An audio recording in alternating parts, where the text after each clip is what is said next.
नमस्कार, ये आकाशवाणी शिमला है। अब आप पूनम शर्मा से कोविड-19 पर विशेष समाचार बुलेटिन सुनिए। देश के कई हिस्सों में कोविड का संक्रमण तेजी से बढ़ रहा है। हम अपने श्रोताओं से सतर्क रहने और 15 से 18 वर्ष के बच्चों सहित अन्य लोगों को टीका लगवाने में मदद करने की अपील करते हैं। कोरोना वायरस का नया स्वरूप ओमिक्रॉन चिंता का कारण है। कृपया सुरक्षित रहने के लिए 3 सरल उपायों का पालन अवश्य करें। मास्क पहनें, 2 गज की सुरक्षित दूरी बनाए रखें, हाथ और चेहरा साफ रखें। कोविड से संबंधित जानकारी और मार्गदर्शन के लिए राष्ट्रीय हेल्पलाइन नंबर 011 2397 8046 और 1075 पर संपर्क करें। और अब समाचार।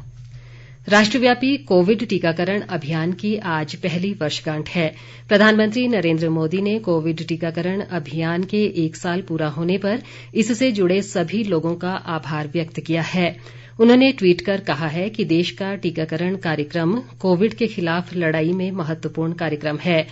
इसने कई लोगों के जीवन की रक्षा करने के साथ साथ उनकी आजीविका भी बचाई है। प्रधानमंत्री ने कहा कि इस दौरान डॉक्टरों, नर्सों और अन्य स्वास्थ्य देखभाल कर्मियों की भूमिका असाधारण रही है। उन्होंने कहा कि दूरदराज के इलाकों में बड़ी संख्या में टीकाकरण की सफलता से गर्व का अनुभव होता है। नरेंद्र मोदी ने कहा कि महामारी से लड़ने में भारत का दृष्टिकोण हमेशा विज्ञान आधारित रहेगा।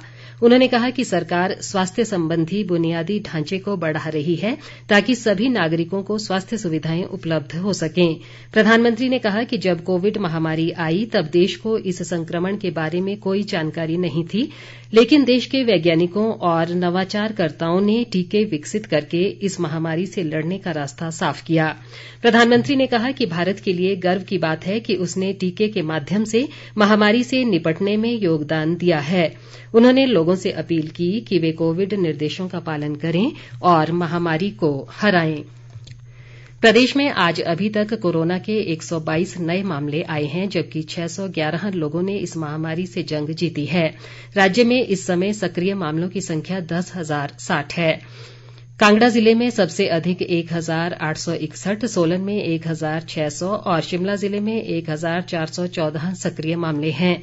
प्रदेश में इस महामारी से अब तक 3,873 लोगों की मौत हुई है। केंद्र सरकार ने कहा है कि देश में अब तक कोविड के नए वेरिएंट ओमिक्रॉन के 6,041 मामले सामने आए हैं। ओमिक्रॉन के मामलों में 5% की वृद्धि हुई है। स्वास्थ्य मंत्रालय ने बताया है कि देश में कोरोना से स्वस्थ होने की दर 94.83% है। अब तक लगभग 3.5 करोड़ लोग कोविड से स्वस्थ हुए हैं। मुख्यमंत्री जयराम ठाकुर ने लोगों से कोविड से सुरक्षा के लिए उचित व्यवहार की अनुपालना सुनिश्चित करने का आग्रह किया है ताकि इस वायरस के प्रसार को रोका जा सके। मुख्यमंत्री ने शिमला से वर्चुअल माध्यम से सिराज भाजपा मंडल के मंडल मिलन कार्यक्रम को संबोधित करते हुए कहा कि प्रदेश में कोविड-19 मामलों में तेज वृद्धि को लेकर राज्य चिंतित है, लेकिन सरकार किसी भी स्थिति से निपटने के लिए पूरी तरह तैयार है। उन्होंने कहा कि वर्तमान में राज्य में 11,500 बिस्तर क्षमता उपलब्ध है, जिसे 17,000 तक बढ़ाया जा सकता है। इसके अलावा प्रदेश में 2,374 ऑक्सीजन सुविधा युक्त बिस्तर, 8,765 कोविड समर्पित बिस्तर, 237 आईसीयू बिस्तर और 1,014 वेंटिलेटर उपलब्ध हैं। शिमला जिले में दुकानें खोलने के समय में फेरबदल किया गया है। शिमला के उपायुक्त आदित्य नेगी की ओर से जारी आदेश में कहा गया है कि जिले में अब दुकानें सुबह 8 बजे से शाम 6:30 बजे तक खुली रहेंगी। इसके अलावा रविवार को फल, सब्जी और आवश्यक वस्तुओं की दुकानें सुबह 8 से दोपहर 1 बजे तक ही खोली जा सकती हैं, जबकि अन्य दुकानें बंद रहेंगी। हालांकि दवाइयों की दुकानें खोलने पर कोई प्रतिबंध नहीं है। कांगड़ा जिले में भी रविवार को आवश्यक वस्तुओं की दुकानों के अलावा अन्य सभी दुकानें बंद रहेंगी। उधर सोलन जिले में शनिवार और रविवार को सभी दुकानें बंद रखने के आदेश जारी किए गए हैं। इसी के साथ ये समाचार बुलेटिन समाप्त हुआ। नमस्कार।